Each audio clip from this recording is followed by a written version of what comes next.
우리 한신교회 모든 성도들이 2022년 어디를 가든 여러분이 주님의 자녀다운 믿음의 삶, 축복의 삶을 누리고 또 그 사랑을 나누는 넉넉한 믿음의 역사가 있기를 간절히 소원합니다. 실존 철학자이면서 덴마크에서 가장 유명한 철학자 중에 한 사람 케일케고르. 우리나라 70년대, 80년대 지식인이라고 하면 책상 위에 한 개 정도 꽂혀 있는 책이 있는데 그 책 이름이 죽음에 이르는 병이라고 하는 제목입니다. 실존 철학자인 케일케고르는 그 책에서 우리 인간이 갖고 있는 자각 능력, 이 능력이 우리로 하여금 절망하게 한다라고 그는 분석하고 평가하면서 이 절망이야말로 우리 인간을 점점 죽음에 이르도록 한다라고 그는 이야기하고 있습니다. 그러면서 그 문제의 해결점을 이렇게 이야기합니다. 절망의 반대말은 희망이 아니라 신앙, 곧 믿음이다. 많은 사람들이 절망의 반대말 하면 희망이라고 생각할 수 있을 텐데 케일케고르는 희망이 아니라 오히려 믿음이다라고 이야기하고 있습니다. 왜 그가 믿음을 그렇게 강조하는 것일까요? 희망만 가졌다고 우리의 삶이 변하는 것이 아니라 믿음의 삶을 살 때에 우리가 근본적인 변화를 경험할 수 있기 때문에 그럴 것입니다. 여러분, 믿음은 무엇입니까? 믿음은 세상을 바라보는 방식입니다. 세상이 어떻게 변할 것인가? 나는 세상을 어떻게 바라보고 어떻게 생각하느냐에 따라서 결정되는 것이 믿음입니다. 우리가 예수님을 믿는다고 갑자기 내 주변이 한꺼번에 바뀌지 않습니다. 내가 성령 충만하고 매일매일 기도한다고 해서 내 삶이 하루아침에 바뀌지는 않을 것입니다. 그럼에도 불구하고 우리가 중요하게 생각할 것 한 가지는 내가 세상을 바라보는 시각이 바뀐다는 거예요. 내가 믿음을 갖기 시작하면 세상을 바라보는 방식과 생각이 바뀌게 되는데 그때부터 내가 처한 상황과 환경을 바라보는 시각이 바뀌게 되고 이것이 곧 믿음이다라고 이야기할 수 있습니다. 그리고 이 믿음이 생기고 우리의 보는 시각이 바뀌기 시작하면 그때부터 우리의 삶의 방식도 바뀌게 됩니다. 믿음을 갖기 전에는 세상에서 성공하는 것이 삶의 기준일 수 있었습니다. 내가 편안하고 잘 되는 것이 삶의 기준일 수 있었습니다. 그래서 살면서 조금만 어려움을 당하면 좌절하기도 하고 낙심하기도 하고 절망하기도 했습니다. 그런데 믿음의 사람은 다릅니다. 왜냐하면 믿음의 사람에게는 기도할 수 있는 능력이 있기 때문에 그렇습니다.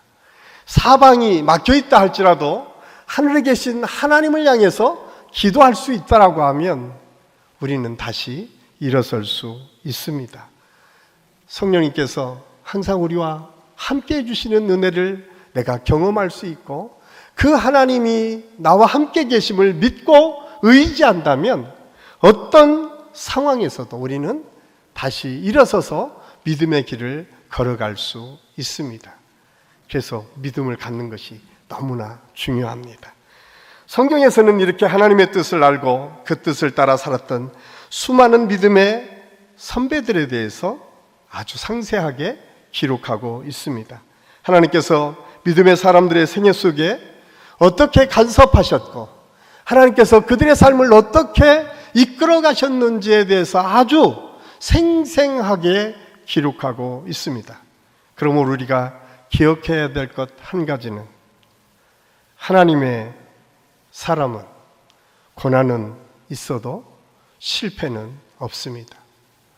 하나님의 사명을 위임받은 사람들에게는 패배란 없습니다. 다만 포기하지 않으면 지금도 현재 진행형일 뿐입니다. 이 믿음을 여러분 소유할 수 있기를 간절히 소원합니다. 하나님은 살아계십니다. 살아계신 하나님께서 항상 우리와 함께 하십니다. 그러기에 언제 어디서나 하나님을 느끼고 하나님을 체험하고 그분과 동행하는 것, 그리고 그것을 통해서 하나님께 기도하며 나아가는 것, 이것이 믿음이라면 2022년 우리 한심교회 모든 성도들의 삶 속에서 이런 믿음의 역사가 계속 이어질 수 있기를 간절히 소원합니다. 그래서 저는 오늘 믿음의 조상이라고 일컬어지는 아브라함의 삶을 통해서 우리가 어떻게 하면 이 믿음의 삶을 걸어갈 수 있을까를 함께 배우며 은혜를 나누려고 합니다.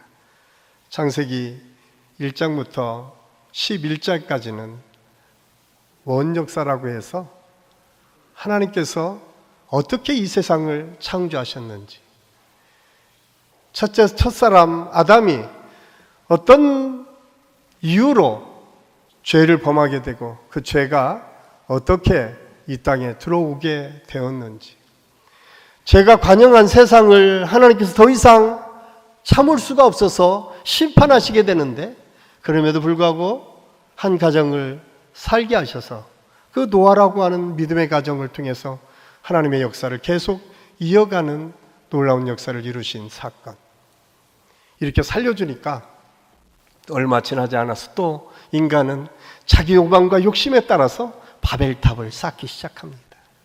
이 네 가지 사건이 1장에서 11장까지 나타나는 원역사, 인류의 근본적인 문제들이 어디서부터 출발했는지를 아주 상세하게 기록하고 있습니다.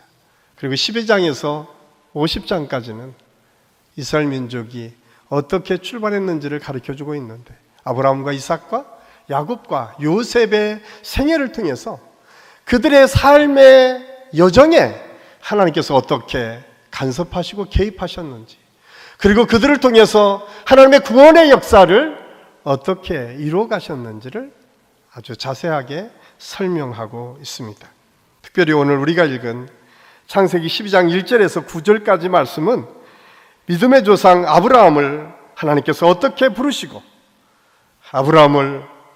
아브라함이 어떻게 응답하셨는지, 그리고 하나님께서 아브라함을 어떻게 사용하시고 어떻게 그를 쓰셨는지를 생생하게 증거하고 있습니다.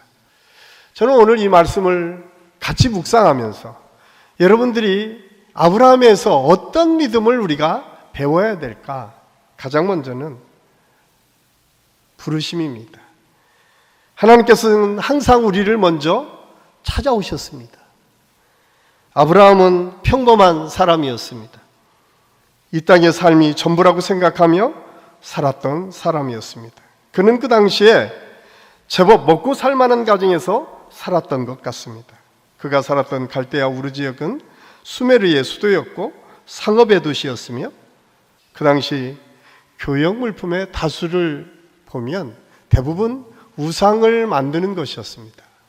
그래서 우상을 만드는 사업을 했던 데라가 아버지였다라고 하면 아마 아브라함도 꽤 잘 사는 가정에서 살지 않았을까 추측해 봅니다. 그런 아브라함에게 하나님께서 어느 날 찾아오셨습니다. 그리고 창세기 12장 1절에서 이렇게 말씀하십니다. 아브라함에게 하나님께서, 여호와께서 아브라함에게 이르시되 아브라함아 아브라함아, 이렇게 아마 부르신 것 같습니다. 하나님께서 아브라함을 부르신 사건은 어쩌면 엄청난 사건입니다.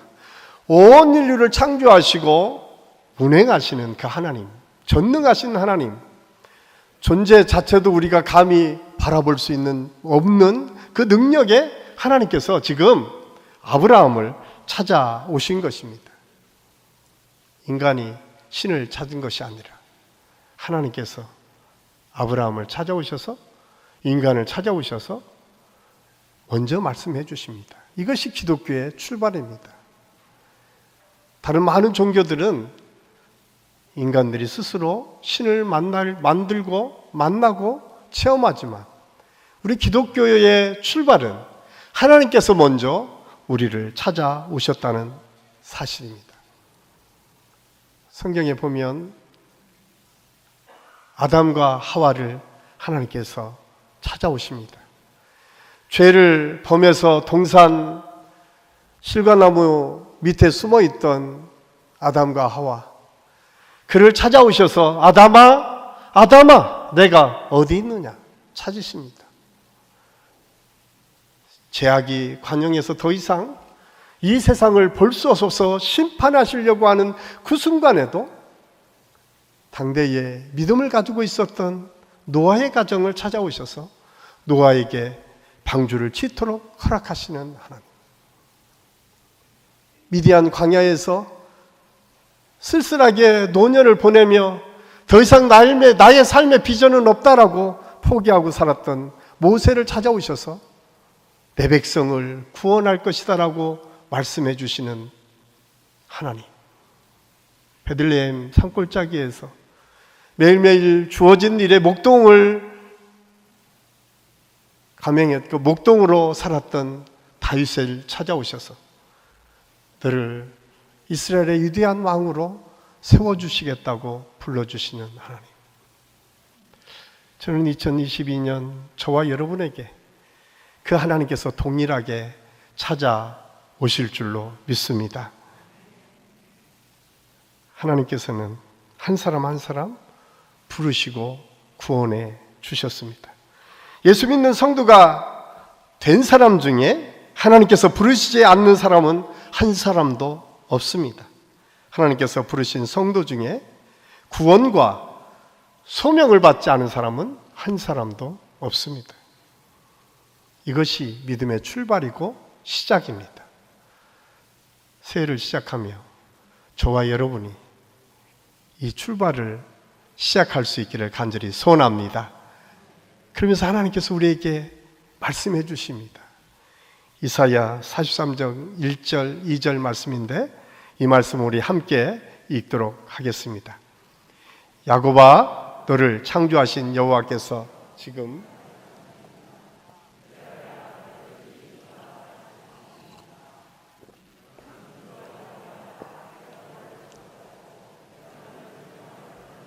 너는 내 것이다.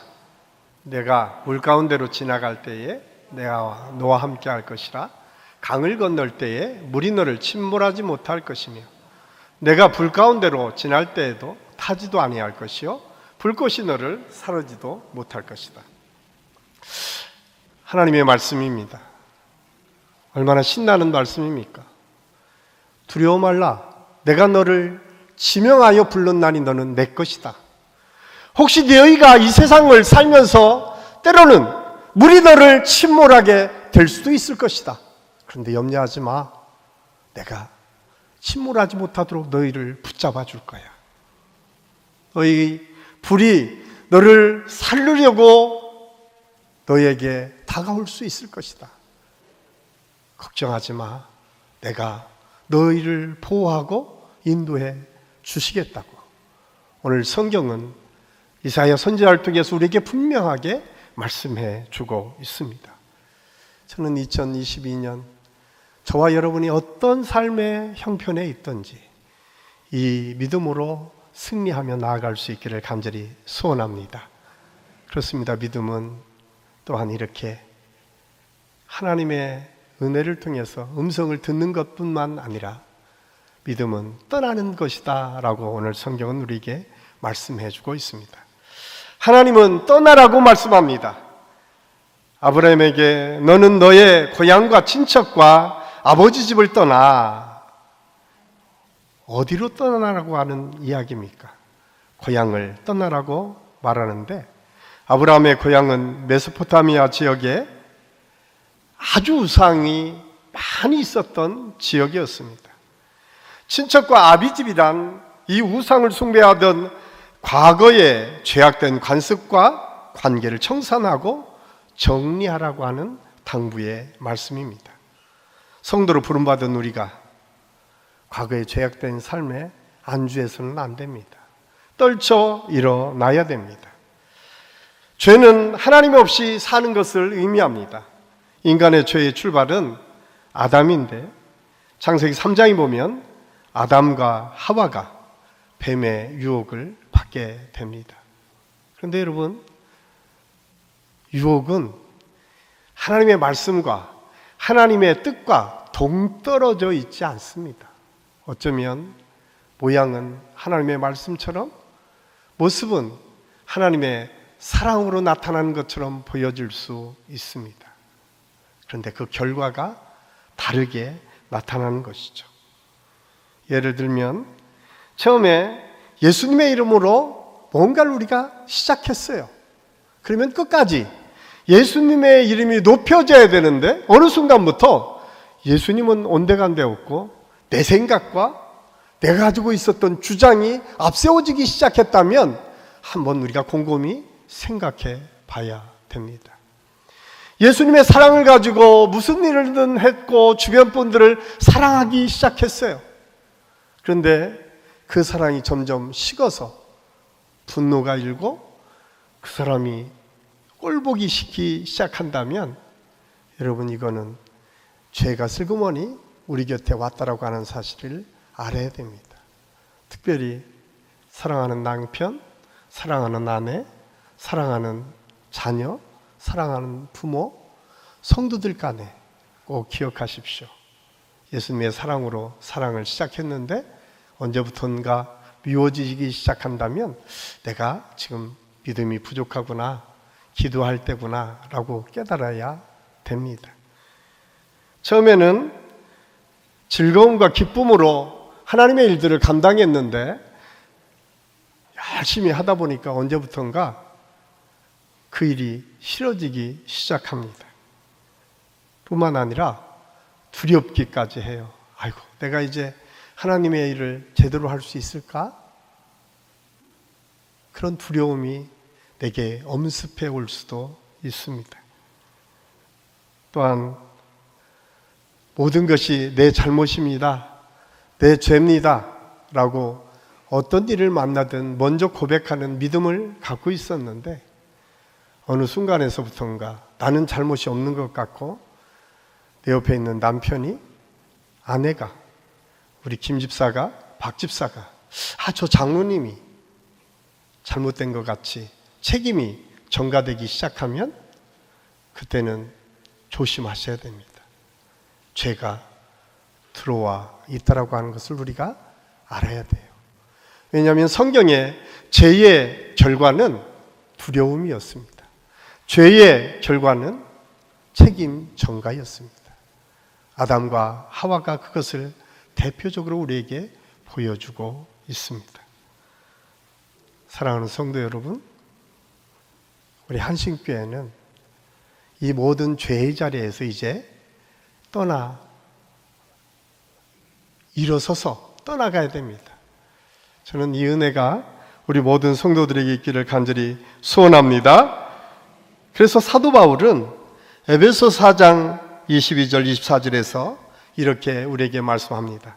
너희는 유혹의 욕심을 따라 썩어져가는 구습을 따르는 옛사람을 벗어버리고 오직 너희의 심령을 새롭게 하여 하나님을 따라 의와 진리의 거룩함으로 지으심을 받은 새 사람을 입으라.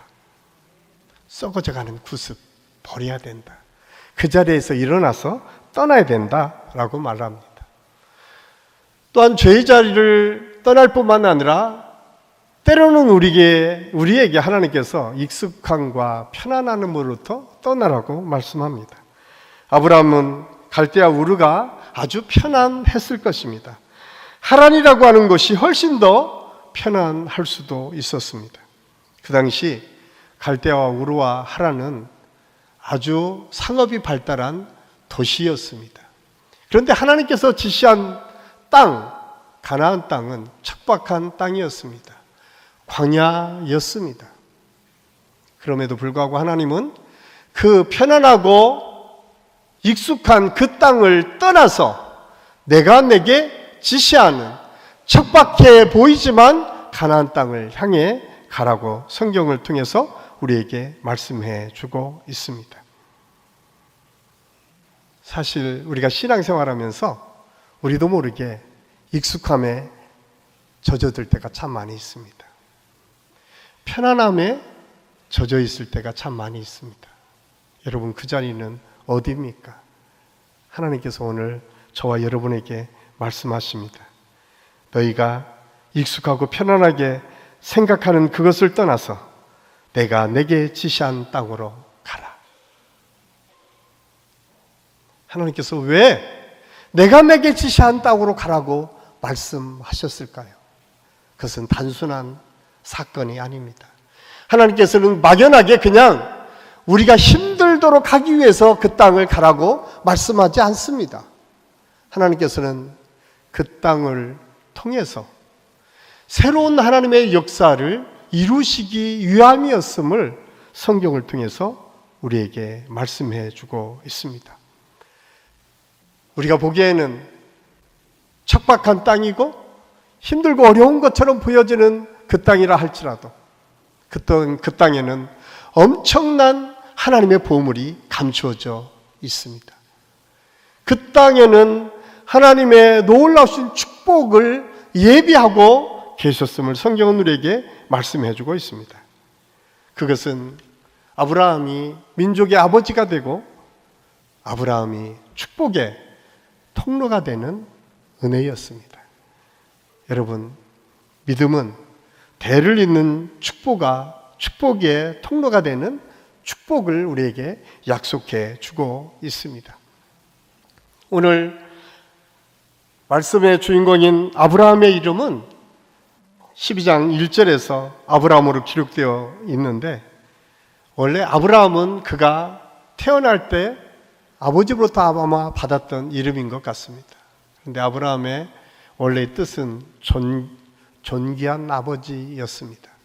근데 하나님께서는 그 아브라함으로 그 인생을 마치도록 한 것이 아니라 아브라함을 부르시고 창세기 17장 4절에서 5절까지 말씀해 보면, 보라, 내 언약이 너와 함께 있으니 너는 여러 민족의 아버지가 될지라. 이제 후로는 내 이름을 아브라함이라 하지 아니하고 아브라함이라 하리니 이는 내가 너를 여러 민족의 아버지가 되게 함이니라. 하나님께서 이스라엘 백성의 민족의 아버지일 뿐만 아니라 영적으로 보면 온 세계의 믿음의 조상, 믿음의 아버지로 아브라함을 세우셨음을 성경을 통해서 우리가 알 수가 있습니다. 뿐만 아닙니다. 아브라함은 믿음의 조상이 되는 축복을 누릴 뿐만 아니라 복의 근원이 되는 축복을 누렸습니다. 본문 3절 말씀에 보면 너를 축복하는 자에게는 내가 복을 내리고 너를 저주하는 자에게는 내가 저주하리니 땅의 모든 족속이 너로 말미암아 복을 얻을 것이다 라고 말씀합니다. 아브라함이라고 하는 한 사람으로 인해서 이 세상의 모든 사람들이 복을 받게 될 것이다, 곧 축복의 통로가 될 것이다 말씀합니다. 나아가 하나님께서는 이 복의 통로가 되는 것뿐만 아니라 구원의 역사, 구속의 역사, 온 인류를 구원하시는 그 놀라운 영광의 자리에 아브라함을 먼저 택하시고 부르셨다고 성경은 기록하고 있습니다. 마태복음 1장 1절 말씀에 보면 아브라함과 다윗의 자손 예수 그리스도의 계보라. 아브라함이 이삭을 낳고 예수 그리스도가 이 땅에 오실 때에 가장 먼저 아브라함이라고 하는 믿음의 사람을 통해서 오시도록 준비되었다라고 하는 사실을 성경은 우리에게 가르쳐 주고 있습니다. 하식교 성도 여러분, 여러분은 지금 여러분의 가정에 어떤 역할을 감당하고 계십니까? 2022년에 하나님께서 주시는 은혜를 통해서 여러분 믿음의 아버지로 믿음의 어머니로 세워질 수 있기를 간절히 소원합니다. 여러분 때문에, 여러분이 축복의 통로가 되어서 여러분이 가는 곳곳마다 하나님의 축복이 임하는 역사.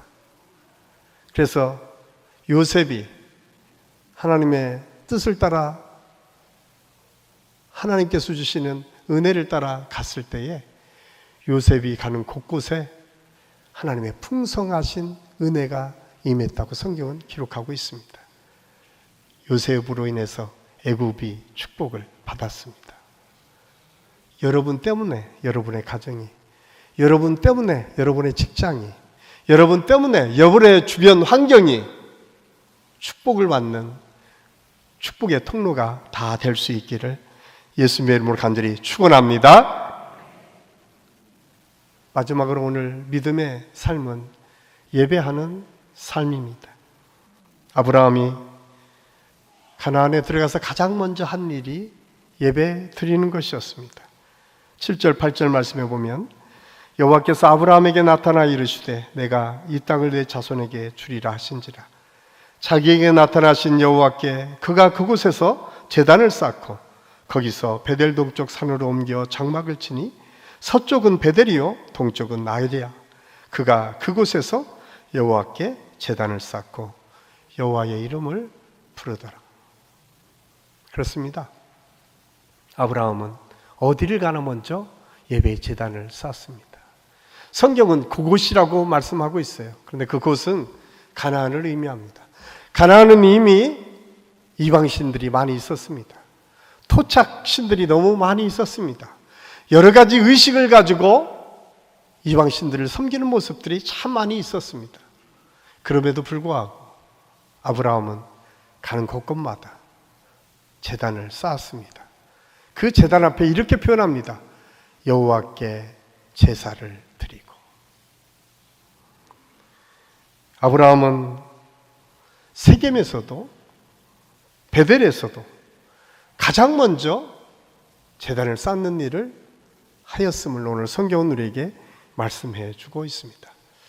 저는 우리 한신교회 모든 성도들이 올 한 해 동안 여러분의 자리가 어디든 먼저 예배로 하나님께 영광 돌리기를 간절히 소원합니다. 우리가 예배의 자리에 있을 때 하나님의 놀라운 능력을 체험할 수 있습니다. 우리의 삶은 세상 사람들을 따라가는 삶이 아니라 하나님의 말씀을 들으며 하나님을 경배하며 하나님의 말씀에 순종하며 사는 삶입니다. 그렇기 때문에 그 모든 것을 이루는 예배는 너무나 소중하고 중요합니다. 그런데 이 예배는 오늘 말씀해 보면 야훼 하나님, 여호와 하나님의 이름을 부르면서 시작되었다고 말씀하고 있습니다. 이 사실은 우리가 예배할 때 우리의 예배 대상이 누구인지가 분명해져야 된다고 하는 사실을 우리에게 말씀해 주고 있습니다. 우리의 예배 대상은 온 우주 만물을 창조하신 하나님이십니다. 우리를 위해서 대속의 제물로 이 땅에 오셔서 우리를 구원하신 예수 그리스도이십니다. 교회 예배 때마다 우리가 빼놓지 않고 찬양하는 이유가 어디에 있습니까? 그 놀라운 은혜를 우리가 입었기에 그분의 이름을 높이 찬양하고 그 하나님을 향해서 우리의 마음과 정성을 쏟아놓는 것, 이것이 바로 예배인 것을 성경은 우리에게 말씀해주고 있습니다. 오늘날에도 교회에서 예배드리는 것은 아주 중요합니다. 수가성에 있는 여인을 예수님이 찾아가셔서 말씀하십니다. 너희가 예루살렘에서 이 산에서 예배를 드리는 것이 아니라 너희가 조금 지나면 예배할 때가 온다. 그런데 하나님은 영이시니 예배하는 자가 영과 진리로 예배할지니라. 영이신 하나님, 그 하나님과 교통하기 위해서 우리는 이 자리에 모였습니다. 오늘 이 자리에 그 하나님을, 영의 아버지신 그 하나님을 바라보며 예배하는 것입니다. 사람을 이 세상의 물질을, 이 세상에 만들어진 여러 가지 우상을 섬기는 것이 아니라 여호와 하나님, 우리를 구원하신 예수 그리스도, 그분만이 높임을 받고 찬양받으시기에 합당한 분이심을 우리가 믿고 의지하고 고백하는 우리 모든 성도들이 다 될 수 있기를 간절히 소원합니다. 나아가 사도 바울은 우리의 예배를 단순히 그냥 영적 예배만을 드리는 것으로 그쳐서는 안 된다고 말씀하고 있습니다. 그것은 삶으로 드려지는 예배입니다. 로마서 12장 1절 말씀 우리 한번 같이 읽겠습니다. 그러므로 형제들아,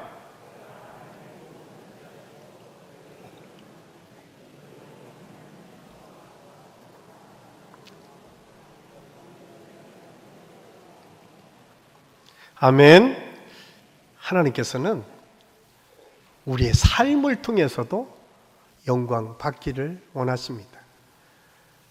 우리가 드릴 영적 예배는 오늘 하나님을 찬양하고 예배하는 것뿐만 아니라 우리의 삶을 통해서 먼저 하나님께 집중하고 하나님의 말씀에 순종하는 것에 있음을 말씀합니다.